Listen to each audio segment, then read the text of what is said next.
Mitford এলাকায় Mitford হাসপাতালের সামনে সোহাগ হত্যাকাণ্ডের ঘটনার প্রতিবাদ জানিয়ে কিন্তু গতকাল থেকেই নেট দুনিয়া থেকে শুরু করে বিভিন্ন জায়গায় বিক্ষোভ কর্মসূচি লক্ষ্য করছে। এই মুহূর্তে ঢাকা বিশ্ববিদ্যালয়েও রাজ্য ভাস্কর্যের সামনে বিক্ষোভ করছে ছাত্র অধিকার পরিষদের নেতাকর্মী যারা রয়েছেন, ঢাকা বিশ্ববিদ্যালয়ের শিক্ষার্থী যারা রয়েছেন তারা কিন্তু সেই প্রতিবাদ কর্মসূচি পালন করছেন। এবং কেবলমাত্র ঢাকা বিশ্ববিদ্যালয় নয়, একই সময়ে ইডেন কলেজ থেকে শুরু করে জগন্নাথ বিশ্ববিদ্যালয়ের সামনে থেকে শুরু করে বিভিন্ন জায়গায় আসলে এই প্রতিবাদ কর্মসূচি তারা কিন্তু পালন করছে। তারা যেটি বলছে যে মূলত এই যে হত্যাকাণ্ড, বিচার বহির্ভূত হত্যাকাণ্ড সহ সারা দেশে চাঁদাবাজের প্রতিবাদে তাদের যে এই কর্মসূচি, সেই কর্মসূচি তারা পালন করছে এবং তারা মূলত সোহাগ হত্যাকাণ্ডের বিচার তারা দাবি করছে। যদিও তারা বেশ কিছু বলছে যে যতক্ষণ পর্যন্ত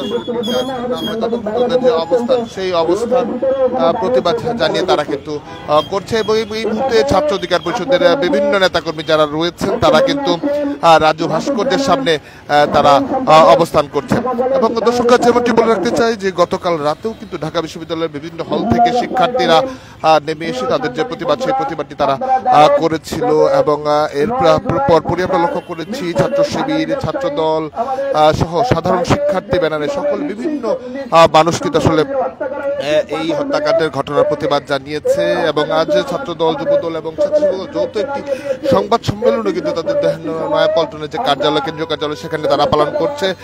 একই সময় সকাল 11টা থেকে যদি বলা যায় জগন্নাথ বিশ্ববিদ্যালয়ের সামনে থেকে মিটফোর্ড হাসপাতালের সামনে পর্যন্ত তারা বিক্ষোভ মিছিল তারা করেছে। এবং এই মুহূর্তে কিন্তু ঠিক প্রতিবাদ চলছে রাজ্য ভাস্কর্যের সামনে। ছাত্র অধিকার পরিষদ, ঢাকা বিশ্ববিদ্যালয়ের শিক্ষার্থী যারা রয়েছে তারা ছাত্র অধিকার পরিষদের ব্যানার ছাড়া আসলে সাধারণ শিক্ষার্থীর ব্যানার তারা কিন্তু আসলে বিক্ষোভ কর্মসূচি পালন করছে, যেখানে ছাত্র অধিকার পরিষদের সভাপতি ঢাকা বিশ্ববিদ্যালয়ের বিনিয়ামিন মোল্লা সহ বিভিন্ন পর্যায়ের নেতাকর্মী উপস্থিত রয়েছেন। তারা বলছে যতক্ষণ পর্যন্ত না এই বিচার বহির্ভূত হত্যাকাণ্ডের প্রতিবাদ কর্মসূচি বা বিচার নিশ্চিত না হচ্ছে তখন তারা আসলে বিক্ষোভ করবে। এবং তারা বলছে নতুন করে ফেসিবাদের জায়গার পুনরুক্তি করবার তারা সুযোগ দিতে চায় না, এমনটি কিন্তু তাদের পক্ষ থেকে এই বক্তব্যটি দাবি রাখছে।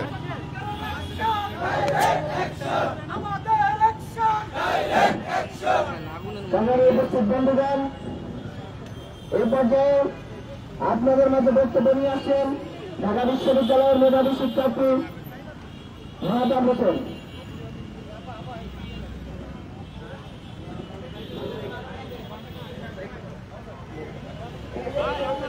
মোবাইল যদি না করেন আমরা মিডিয়ার আসলে টেলিভিশন কাজ করতে পারবো না।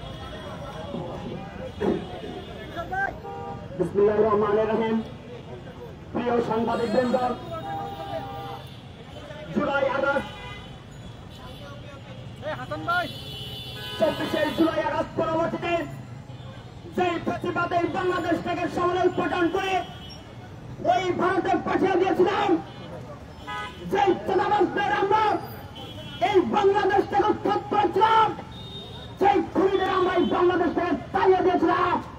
আমার মনে হয় সেই খুনিদের প্রতাত্তা, সেই চাঁদাবাজদের প্রতাত্তা, সেই প্রতিবাদের প্রতাত্তা আজ নতুন করে বাংলাদেশের অন্য একটা দলের উপর ভোর করে ফিরে আসতে চাচ্ছে।